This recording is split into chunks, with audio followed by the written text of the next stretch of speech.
와우. 안녕하세요. 복싱 매니지먼트 코리아 황현철입니다. 펀치라인 복싱 토크 51회입니다. 지난 시간에 2부에 걸쳐서 WBC 라이트 플라이급 초대 챔피언 결정전부터 장정구 선수의 출연까지 8년간의 타이틀 매치를 더듬어보는 시간을 가졌습니다. 오늘은 WBC에 이어서 WBA 주니어 플라이급, 역시 1975년도에 창설이 됐는데요. 창설된 이후부터 유명우 선수에게 타이틀이 넘어올 때까지의 과정, 그 타이틀 매치를 한번 얘기해 보도록 하겠습니다. 오늘 하루의 얘기를 다 끝낼 수 있으면 끝내고, 만일 뭐 오늘 하루의 얘기가 끝나지 않으면 2부에 걸쳐서 하는 걸로 일단은 진행을 하면서 그 시간을 봐서 결정을 하도록 하겠습니다.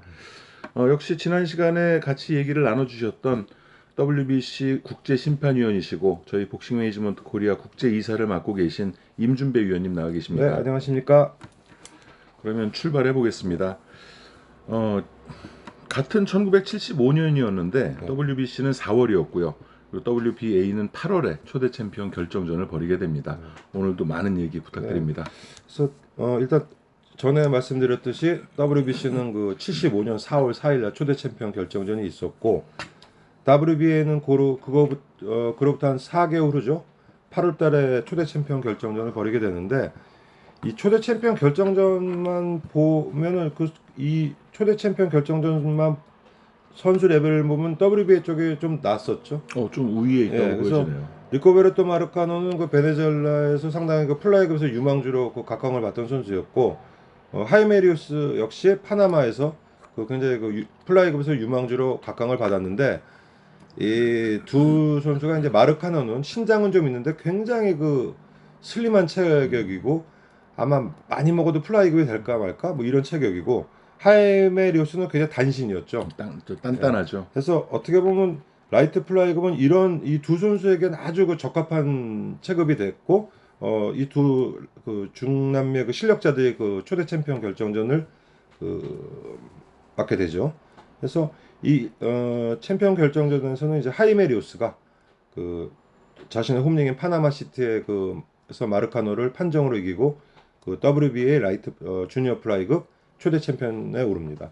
네. 그래서 이 하이메리우스는 그 파나마 선수의 그 특유의 그 어떤 스텝 복싱이 있어요. 리듬이 예, 좀 그래서 다르죠. 그 이스마엘 라구나라든지 에르네스토 마르셀 뭐 이 아주 특유의 그 리듬을 타는데 페드로사도 그렇고. 페드로자도 이 하이메리우스는 그 리듬감이 아주 극대화된 그러니까 처음에 보면 그 스텝이 아주 좀 희한하게 보이는 아주 그 두 발을 같이 뜨는 어떤 그 같이 이동을 하는 그 어떻게 보면 좀 밸런스가 무너질 것 같은 그런 스텝인데 아주 절묘하게 스텝을 밟으면서 들락달락하는 복싱 그리고 그 나름 패기 있는 그런 복싱을 하는 선수였습니다.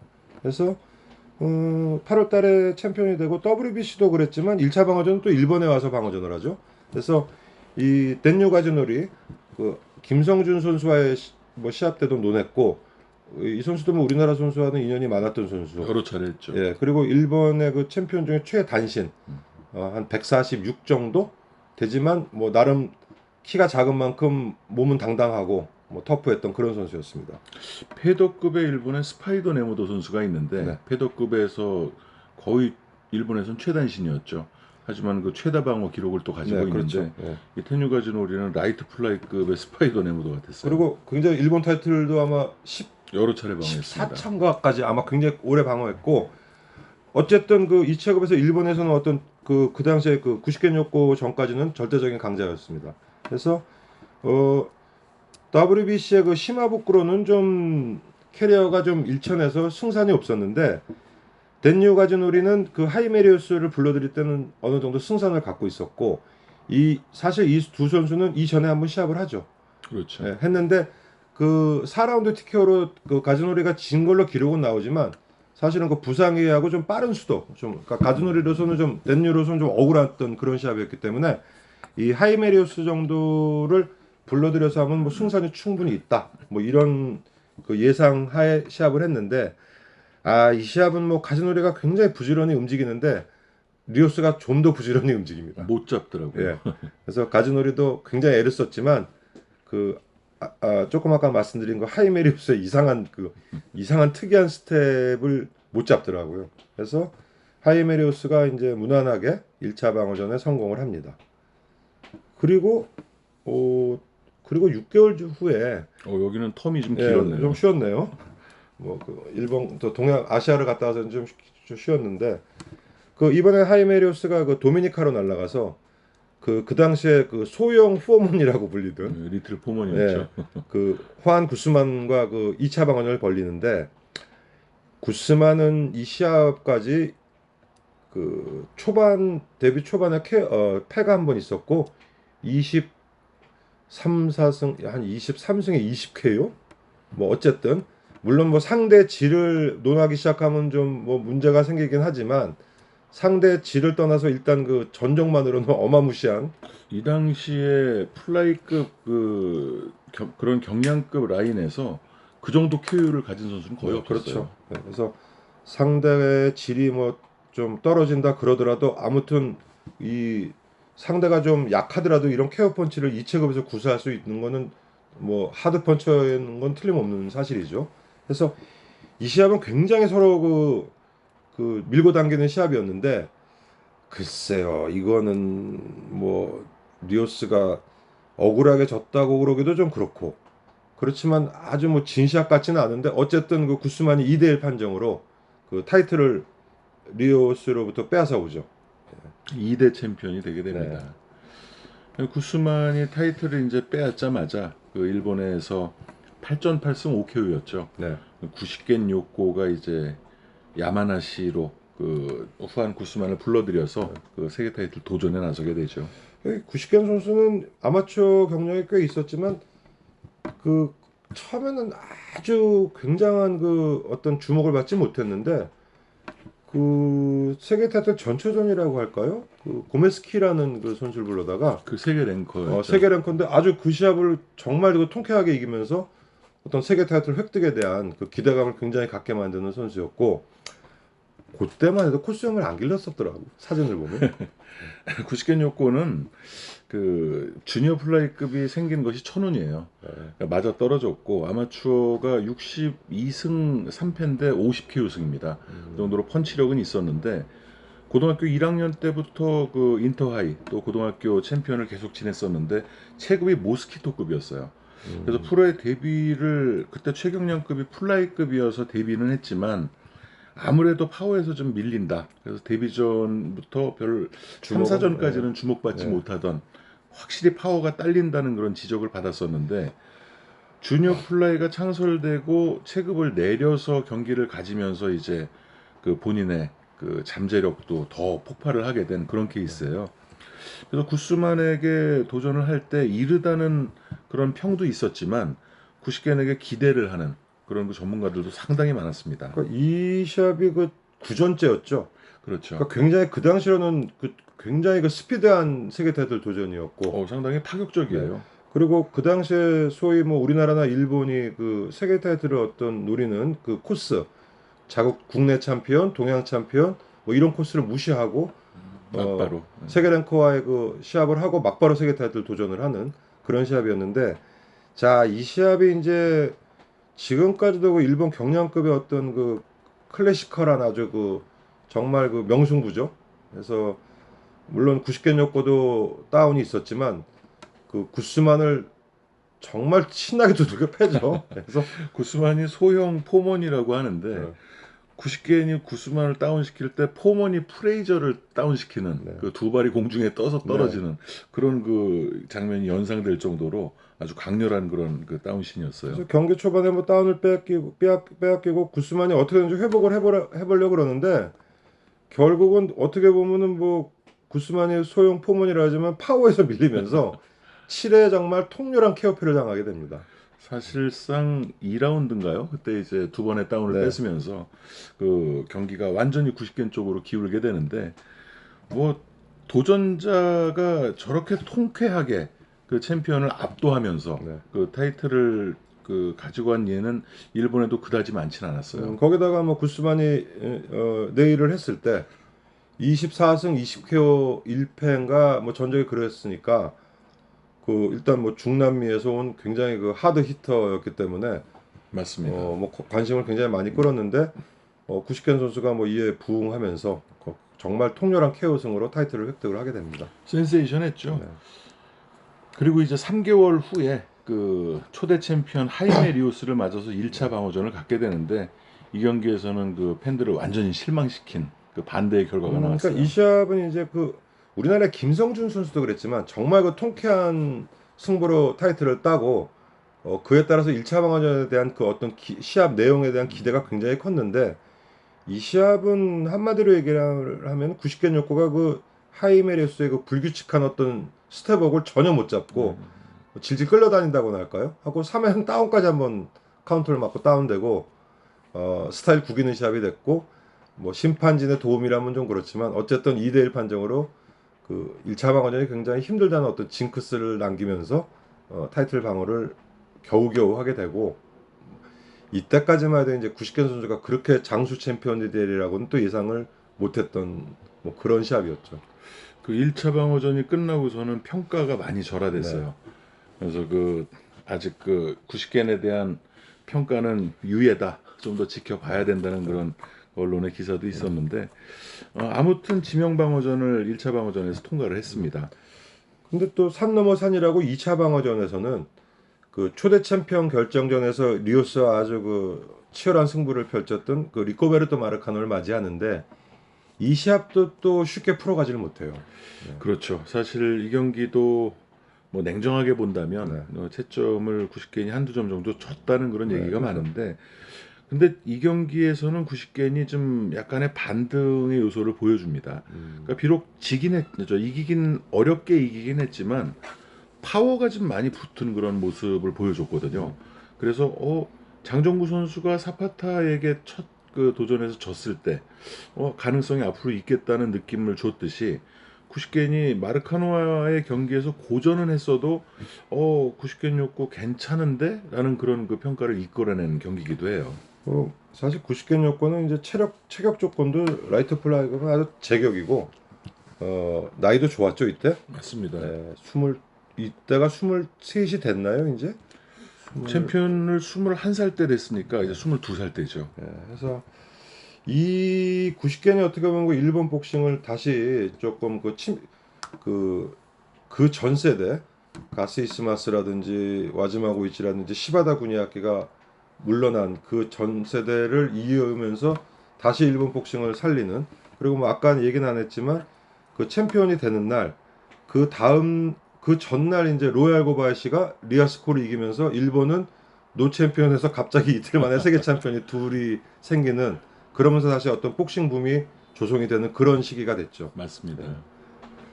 하고 이제 그 5월 달에 리코베르토 마르카노의 그 힘겨운 또 2차 방어에 성공한 후에 그 5개월 후에 동양 챔피언 그 문샨 마차이 태국 선수를 불러들여서 3차 방어전을 벌리는데 이때부터 그 구식겐 요코의 그 어떤 주먹에 불이 붙기 시작하는 그런 그 첫 시발타가 된다고 할까요? 그렇죠. 네, 그런 시합이 됩니다. 그래서 이 시합은 뭐 원사이드하게 그 주도권을 잡고 나가다가 마차이가 4라운드에 맞고 그냥 가로로 누워가지고 하는 그 통쾌한 KO승으로 3차 방어에 성공을 하면서 이제 챔피언 획득 이후에 가장 그 통쾌한 승리를 거두게 되죠. 안정적인 모습을 보여줬는데 90겐요코의 그 KO 씬이 그 경량급 선수들과는 좀그 확실히 차별화가 되더라고요. 몬샨 마차이를 쓰러뜨리는 그 모습도 상당히 통렬하고 그 경량급의 아기자기함을 좀 탈피한 그런 파워펀처로서의 그런 모습을 다이나믹한 그 어떤 경량급의 그 복싱을 보여주고 맞습니다.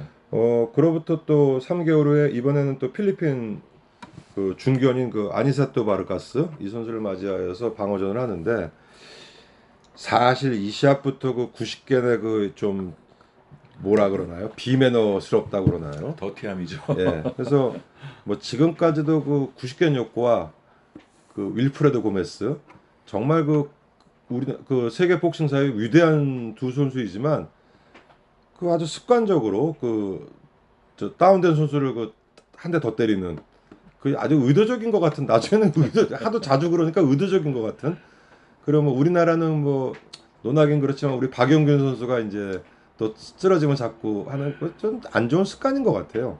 습관이라고 봐야죠. 네. 근데 이 바르가스 시합부터 이제 그 90개 글쎄 그거를 뭐 좋게 보면은 사실 뭐 비난을 안 할 수도 있지만 그 바르가스가 그 14KO를 됐는데 그 전 라운드에 굉장히 그러기가 됐다가 그 다음 라운드에 약간 그 개시공연하면서 나오는 게 좀 늦으니까 그걸 그대로 쫓아가 가지고 뭐 쥐잡듯이 잡아가지고 쓰러지는 걸 또 때리고 그래서 좀 잘하긴 하는데 좀 매너가 좀 그러네 하는 그런 느낌을 받았던 뭐 그런 시합이었습니다. 네. 사실 그 아니세스토 바르가스 경기는 진짜 끝났어야 되는데 네.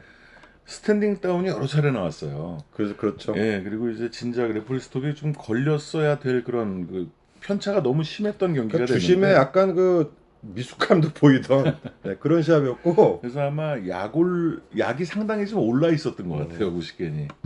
그래도 그 다운된 선수에게 주먹이 나가는 것은 정말 그 비매너스러운 모습이었는데 그래서 지금까지도 그 90개인가 고메스는 정말 그 아주 그 슈퍼스타급의 선수임에도 불구하고 이미지가 좀 안 좋게 보는 사람들은 아직도 그런 그 좀 그런 게 남아 있는 것 같아요. 그렇죠. 강자라면 그 강자에 대한 어떤 여유, 상대에 대한 배려가 좀 있어야 되는데 본인이 확실하게 이긴 경기에서 상대에게 그런 다운된 상대를 가격하는 그런 모습은 좀 보고 싶지 않은 장면입니다.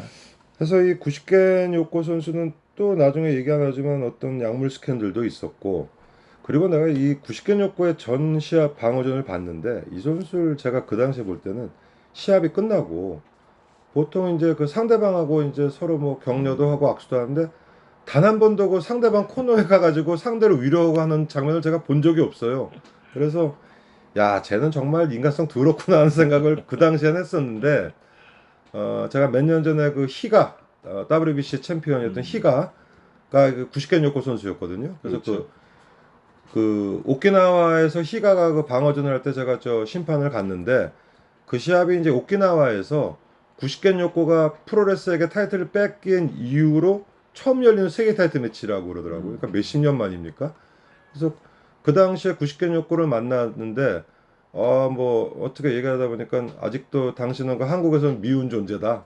우리나라 선수도 많이 이기고 뭐 했더니 근데 이 지금 아시는 분은 아시겠지만 90개 요코가 지금은 체육관을 하다가 최근에 접었어요. 접었는데 그 엔터테이너 쪽으로 상당히 유명인이에요. 그러면 예, 방송도 많이 나오고 뭐 개그 프로 같은 데도 나오고 하는데 그 히가 시합할 때 이제 아무래도 그쪽 그 시합을 총 프로모터하고 했기 때문에 같이 이제 그 같이 한 3, 4일을 같이 동행을 하고 했는데 상당히 좋아요, 인간성이. 그리고 뭐 매너도 있고 유머도 있고 그 선수 시절에 잘하지만 어떤 악동 같았고 좀 매너가 없는 것 같은 이미지는 나이가 먹어서 그런지 이제 상당히 좀 부드러워지고 뭐 곱게 늙어가고 있는 것 같은 걸 봤습니다, 제가. 그거는 이제 90겐 요코가 나중에 저도 얘기를 들었어요. 그러니까 90겐 요코가 굉장히 젠틀합니다. 네. 정말 매너도 좋고 또한 그 TV에서 그 사랑을 받는 이유가 약간 그 모자란 듯한 약간 그 예, 캐릭터. 그 캐릭터가 설정이 아니에요. 그 그래요? 90겐 자신이 좀 그런 부분이 어. 있습니다. 그래서 굉장히 유쾌한 사람인데 네. 나중에 이제 그 은퇴 후에 그런 비슷한 질문들을 기자들이 했어요. 네. 왜 그 너무 상대들에게 비정하게 그렇게 대하고 경기 스타일이 그랬느냐라고 얘기했을 때 본인이 모질게 하지 않으면 괜히 정에 이끌려서 어떤 그 경기를 그르칠 수도 있고 하는 그 마음속에 비장감을 가지고 임했다는 그런 얘기를 하더라고요. 이 경기에서 보여주는 그 비매너스러운 모습과는 좀 딴판이에요. 뭐 어떤 것이 진심인지는 뭐 알 수는 없죠. 그럴 수도 있겠네요. 왜 그러냐면 제가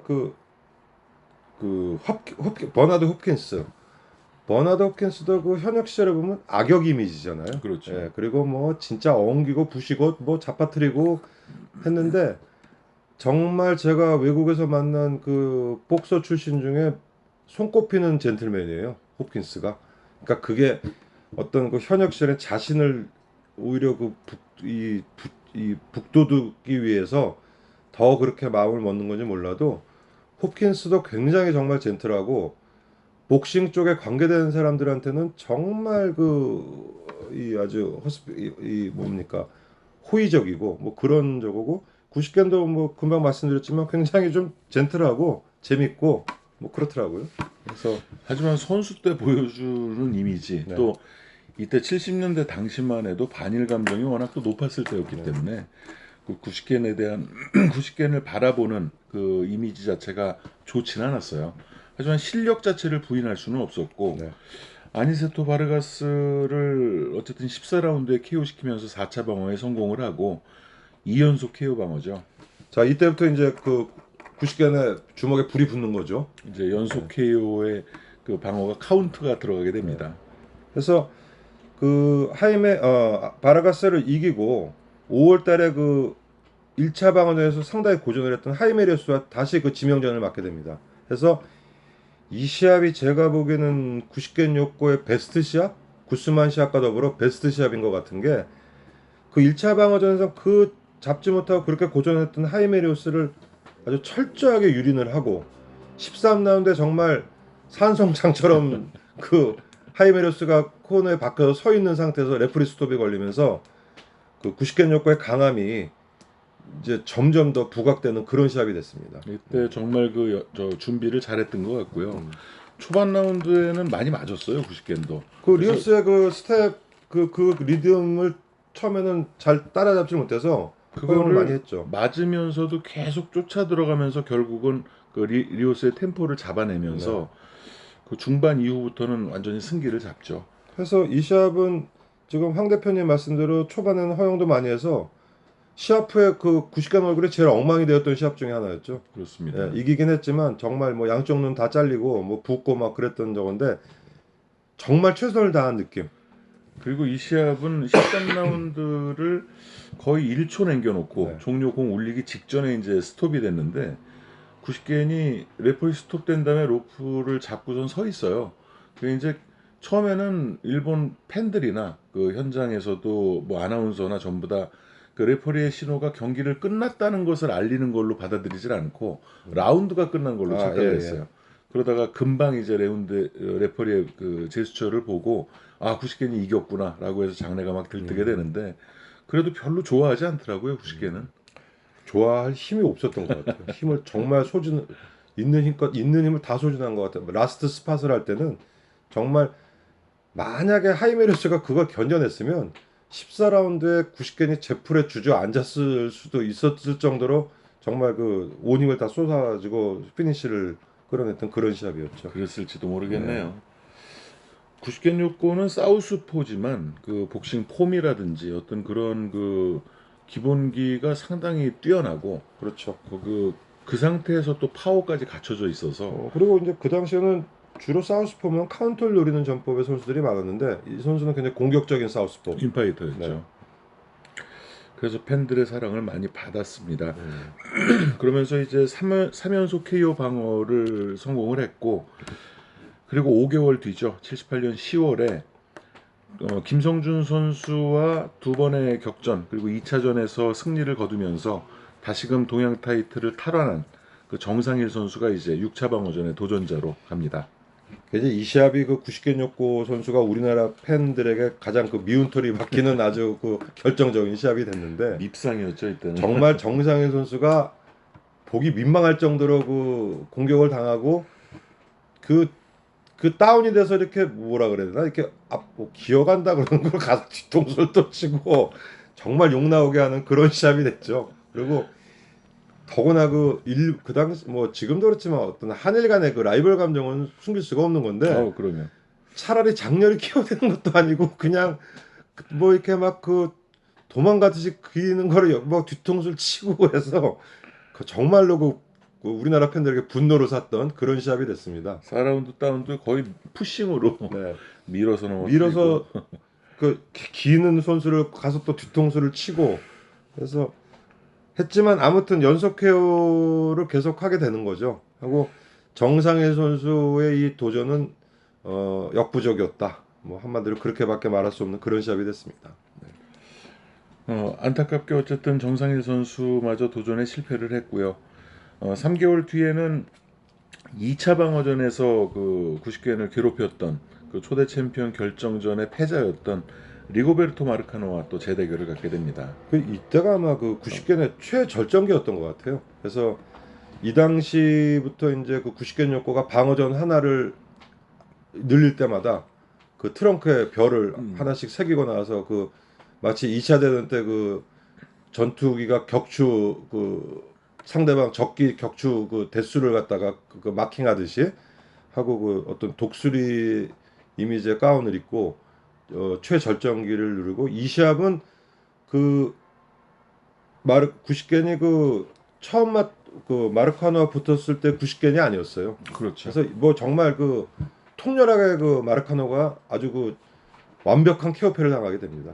그래서 마르카노는 뭐 이 시합이 거의 그 은퇴 시합이 될 정도로 굉장한 데미지를 받고 정말 완벽한 케어 승이라고 할까? 7회 케어로 이기면서 7차 방어, 어느덧 7차 방어가 되고 이 당시에 아마 이제 일본 최다 방어 기록으로 들어가는 거죠. 그렇죠. 네. 6차 방어까지를 고바야시 히로시랑 와지마 고이치가 네. 기록을 했고요. 네.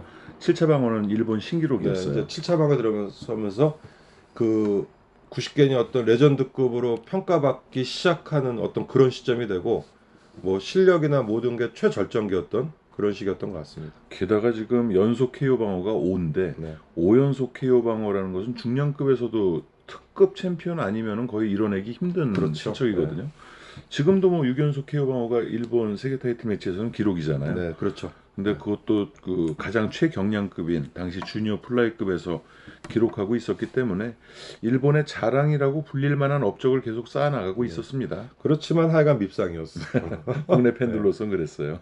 그래서 그 이후에 이제 그 해를 3개월 후죠. 그 이번에는 그 또 전 세계 챔피언인 그 플라이급의 전 세계 챔피언이었던 알폰소 로페즈를 맞이하게 되는데 사실 이 당시에 로페즈는 이제 중고가 됐죠. 그렇죠. 좀 덜 거덕거릴 때인데 그 90개니 시합 후에 이제 인터뷰에서 로페즈의 그 눈이 무서웠다. 뭐 그랬고 굉장히 그 로페즈의 일발은 경계를 합니다. 하는데 정말 이 시합은 그 7회 원펀치로 그, 그 미스브로 사이로 그 아파 한 방에 그냥 끝나버리는 그 90개니 그동안의 어떤 KOC는 공격 어떤 그 연타 패턴에 의한 거라면 이건 정말 단 한 방으로 끝내는 뭐 그런 시합이 됐죠. 이것도 또 다운된 선수를 때리잖아요. 네, 이것도 또 때리죠. 그래서 그때 이때쯤이면 아유 쟤는 저러려니 할 때이기 때문에 그 하여간 미웠어요. 뭐 고메스도 그랬고. 근데 이제 경기 내적인 요소를 따져보자면 방어전의 상대들이 하나같이 만만치 않아요. 그러니까 WBC의 초창기보다는 그 굉장히 좀 레벨이 높았죠 도전자들이. 그렇죠. 그래서 아무리 그 조금 페이스가 떨어졌다고 해도 플라이급 세계 챔피언을 역임했던 또 한때는 그 하드 펀처의 이미지가 강했던 로페스였는데 네. 정말 그 압도적으로 KO를 시켜버리고요. 그리고 뭐 마차이나 정상일 선수도 뭐 일방적으로 졌지만 그래도 도안 챔피언 레벨이었으니까요. 네.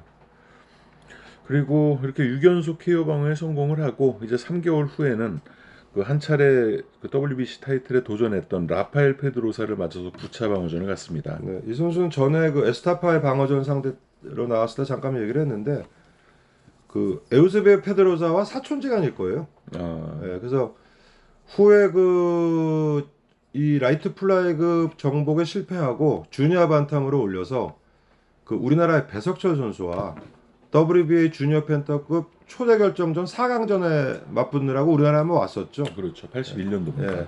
와서 거기서 져가지고 뭐 그 결정전 진출엔 실패하지만 후에 그 우리나라의 배석철 선수를 이겼던 그 구스타프 바이아스를 이기고 주니어 반타급 챔피언에 올랐던 물론 단명으로 하고 일본에 와서 와다나바에게 타이틀을 빼앗겼지만 그래서 이 선수는 상당히 하드 펀처이긴 한데 굉장히 좀 슬로우 모션 좀 느린 선수고 대신 터프하기 때문에 이 시합은 90겐 선수가 중반 넘어서면서는 약간 KO를 포기하고 괜히 좀 무리하다가 뭐 카운터를 맞거나 역공을 당할 수 있기 때문에 약간 안전운행이라고 할까요?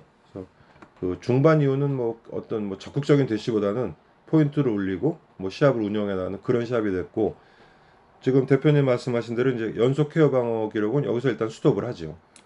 페드로사가 아마 15승 중에 14KO 굉장히 정도 하드 됐을 펀치였어요. 거예요. 예. 패는 좀 여러 개가 있었는데 이 당시만 해도 그 패가 많아진 나중에 페드로사가 아니었고 네. 좀 팔팔할 때였죠.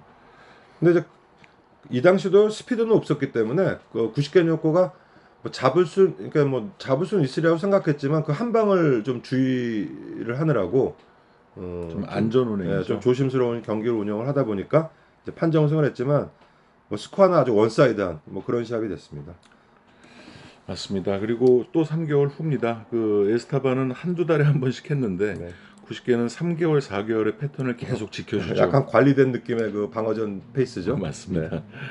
그래서 7월 달에 페드로사를 이기고 10월 달에는 그 티토 아벨라 국내 김치복 선수를 그 전초전에서 불러들여서 아주 된 맛을 봤던 네. 6라운드에 KO패를 했던 티토 아벨라가 이제 도전자. 원래 이 시합은 이제 구시켄 요코의 10차 방어전이었는데 원래는 김치복 선수가 나가기로 돼 있었죠. 그렇죠. 근데 결정전에서 느닷없이 전초전에서 전초전에서 느닷없이 아벨라에게 KO가 돼가지고 뭐 아벨라는 그 당시까지는 필리핀의 중견 정도였는데 그 김치복 선수를 잡으면서 그 일약 세계 타이틀 도전의 그 어떤 행운을 누리게 되죠. 근데 뭐 이 시합은 그 아니세토 바르가스와 마찬가지로 아주 일방적으로 뚫겨 맞고 뭐그 90개의 완승이 되는 7회 KO로 끝나는 뭐 그런 시합이 됐습니다. 이렇게 두 자릿수 방어를 아시아 최초로 이제 성공을 했고요. 그리고 3개월 후가 되면서 80년으로 접어들게 됩니다. 80년 1월에 김용현 선수가 구시켄 요코의 11차 방어 상대로 이제 나서게 되는데 김용현 선수는 정상일 선수를 그 두 번 연속 2라운드 KO로 이겼어요. 네, 그렇죠. 또 그 두 번째 경기는 동양 타이틀을 걸고 한 경기였는데 또 2회 KO로 이기면서 동양 챔피언에 오른 그 상승세를 보여주고 있던 상황이었거든요. 우리 김용현 선수는 뭐 외모에서도 보듯이 아주 야무진 복싱, 야무진 뭐 그렇게 뭐 펀치 파워가 있지는 않지만 아주 야무진 복싱이고 잘 지지 않는 그런 복싱 스타일이고 상대가 좀 까다롭게 생각하게 되는 그런 선수였고 이 시합은 예상외로 90개 역과 굉장히 그 고전을 하죠. 그러면서 김용현 선수가 잘 싸웠어요. 네, 그래서 그 경기 후반에는 그 눈썹 쪽 부상을 당하고 막 90개니 후퇴를 하고 당황하고 핀치에 약간 몰리는 그런 씬도 보여줬고 이러면서 이제 90개 욕고가 10차까지 가면서 또 이제 어느 매너리즘에 빠진다기보다는 좀 이제 이 어떤 방어의 한계설이 처음으로 조금 이제 나오기 시작하는 그런 시합이 됐고 김영현 선수는 졌지만 뭐 찬사까지는 못 받았지만 뭐 그 격려의 말을 많이 들었던 아주 선전한 시합이었는데 사실 일본에서 뭐 90견을 이긴다는 거는 이 당시로는 상당히 어려운 일이었기 때문에 김영현 선수는 뭐 이 정도로 만족을 해야 되는 그런 시합이 됐습니다. 졌지만 잘 싸운 그런 경기가 됐고요. 그리고 6월 1일입니다. 구시켄 요코가 그 12차 방어전을 마르틴 바르가스 칠레 선수였죠. 네. 를 맞아서 이제 갖게 되고요. 이 마르틴 바르가스는 이제 원래 플라이급이었죠. 그래서 플라이급 시절에 칸투와 두 번의 싸움, 또 베틀리오 곤잘레스와의 싸움인데 네 번째 세계 도전이에요. 네 번째 세계 도전인데 사실 이 90개 역과의 시합 때는 이제 플라이급의 어떤 그 총명함은 잃었고 노련미를 버티는데 이 선수가 굉장히 괴물이었던 게 일본에 와서 콜라를 하루에 뭐 20병을 마셨대나 뭐 15병을 마셨다고 엄청 먹는데 자기는 체중 조절에 전혀 문제가 없다는 식으로 했고 나름 뭐 썩어도 준치라고 캐리어는 오래되고 노쇠했지만 케어 펀처였어요. 그렇죠. 플라이급에서는 했기 때문에 뭐 상당히 뭐 중남미 칠레 선수답게 굉장히 그 낙천적으로 90견을 뭐 케어로 잡을 것이라고 왔지만 정말 무참하게 90견에게 뭐 여러 번 다운당하고 마지막 날은 3번 다운당하면서 케어표를 당합니다. 이때가 이제 90겐 요코 측에서 굉장히 신경을 많이 쓴 경기예요. 네. 루이스 에스타바가 11차 방어까지 했기 때문에 12차 방어에 성공하면 그렇죠. 주니어 최다 방어. 플라이급의 클래스의 기록을 경신하는 거라서 이 경기에서 바르가스를 KO시킨 다음에 조금 독특한 90개에게서 볼 수 없었던 그런 그 퍼포먼스가 나옵니다. 그래서 그 독수리가 비상하는 듯한 그런 이제 장면을 보여주는데 90겐 요코의 별명이 그 독수리잖아요. 네. 칸무리와시라는 가운에도 항상 독수리를 그렇죠. 새기고 나왔었죠. 뭐 사나운 독수리를 그렇게 지칭한다고 하는데 여하튼 뭐 그 항상 시합이 끝나고 이겨도 크게 기쁨을 표하지 않았던 그 구식견이었는데 조금 이례적으로 이때는 좋아하는 모습이었어요. 그 구식견 욕구의 그 약물 얘기가 나온 게 이즈음 어디 아닌가요?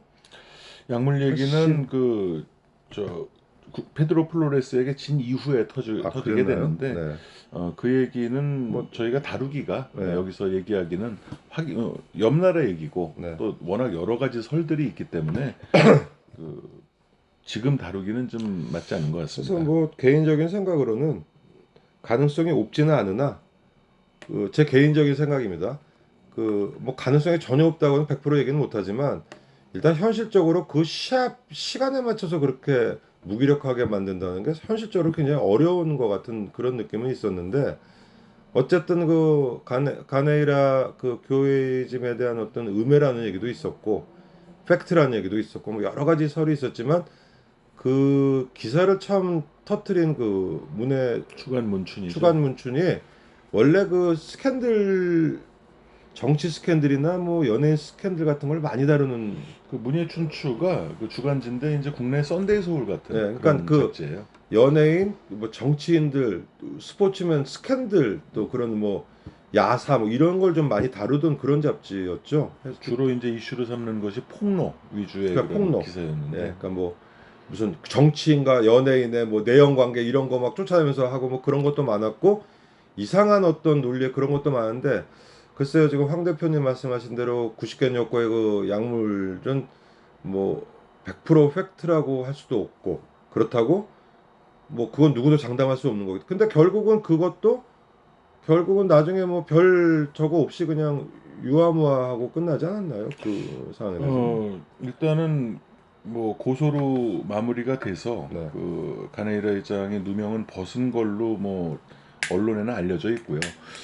그리고 뭐 정확한 팩트는 저도 잘은 모르겠습니다. 제가 일본에 사는 것도 아니기 때문에 제가 이 얘기를 모르겠는데 꺼낸 거는 가네히라 회장이 만일 어떤 그 약물 때문에 징계를 받고 그게 사실로 밝혀졌다면 네.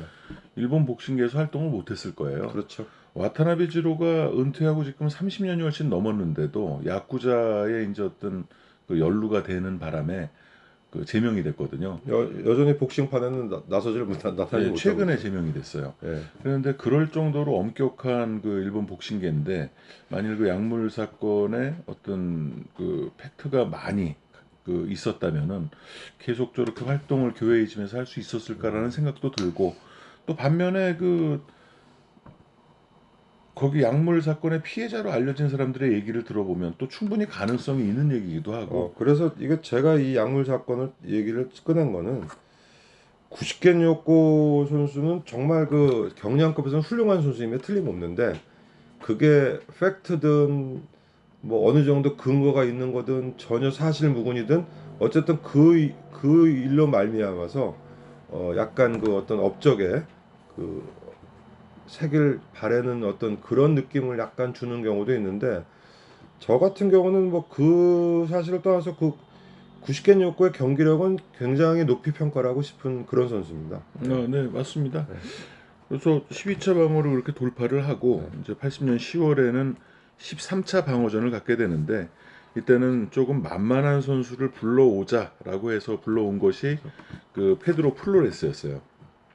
그래서 선택 방어전에서 만만한 선수를 불러왔으니까 아마 이번에도 좀 쉬운 방어전이 되지 않겠느냐라는 그 예상평이 많았었는데 의외로 상당한 고전을 하죠.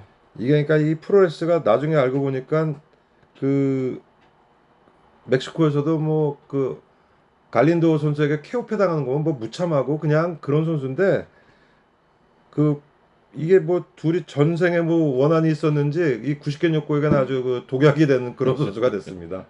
구시켄 요코의 어떤 하향세 그리고 이제는 매너리즘에 빠져서 좀 경기력에 영향을 줄 시점에 플로레스는 또 정말 독특한 스타일로 구시켄을 괴롭혀 히비면서 그러니까 뚜벅뚜벅 걸어 들어와서 주먹은 계속 나오고 주먹은 계속 나오는데 별 임팩트는 없어 보이지만 계속 그 묵묵히 그렇다고 뭐 격한 인파이팅을 하는 것도 아닌데 그냥 묵묵히 들어와서 결국 경기 종반에는 90개는 굉장히 위험한 장면까지 몰리는 맞습니다. 그래서 그 소위 말하는 진땀 나는 그런 승리가 됐고 이때 이제 90개 욕구의 한계설도 나왔고 사실 90개 욕구도 이 당시면 이제 지쳤을 거예요.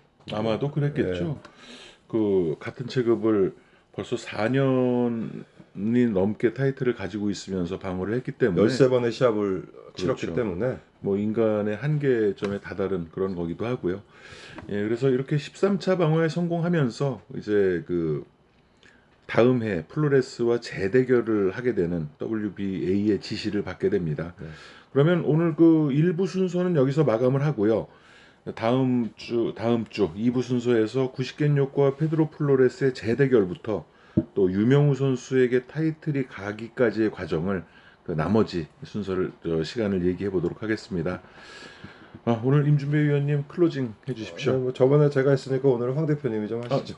제가 했습니다 지난번에. 아 그랬나 이게 뭐 예, 뭐 여전히 코로나 얘기를 안 할 수는 없고 예, 이제 날씨가 굉장히 많이 풀렸습니다. 곧 이제 좋은 시절 오리라고 생각하고 뭐 들어주신 모든 여러분도 파이팅 하시기 바랍니다. 감사합니다. 감사합니다.